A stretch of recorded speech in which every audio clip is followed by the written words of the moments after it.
We're moving on to question number 12. Jenny Marcroft. Thank you, Mr. Speaker. My question is to the Minister for Regional Development and asks, what reports has he seen regarding regional development in New Zealand? The Honourable Shane Jones. Speaker, recently I visited Nelson and was hosted by a range of economic stakeholders, including the civic leaders.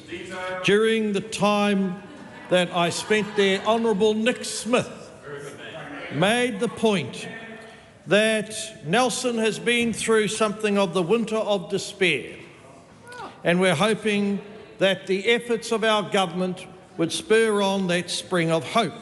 Hardly language I associated with that former parliamentarian, but I assured Nelson that if a project of significance was embraced by the broad leadership, civic speaking, of that area, we would engage and agree to co-investment models, never co-governance.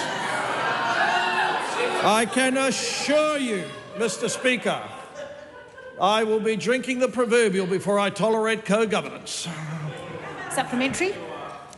What announcements has he made regarding regional investment in infrastructure?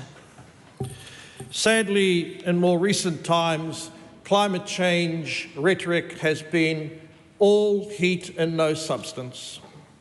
This government is directing resources and attention to adaptation, things that will improve the daily lives of communities, and nowhere is that more important than coping with volatile weather associated with floods.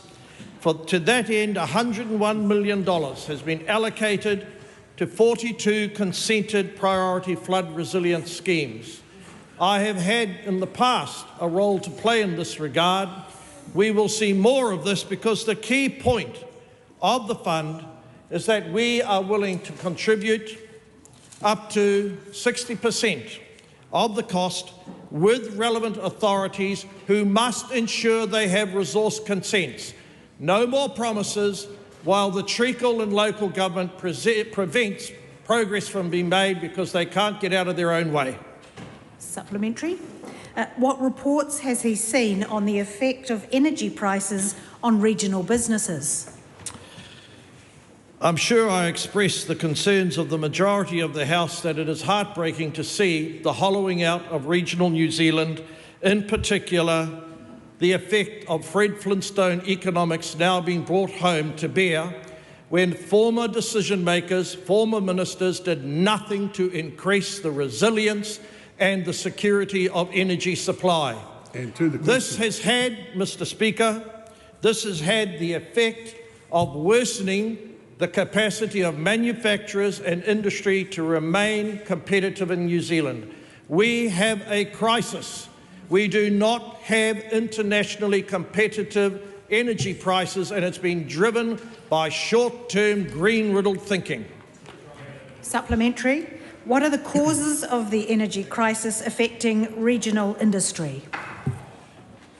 Obviously, my colleague has indicated that we are facing a shortage of not only water, far be it for me to say wind and gas, but we will be, Mr. Speaker, introducing interventions to expedite the delivery of gas. But I say this to the House.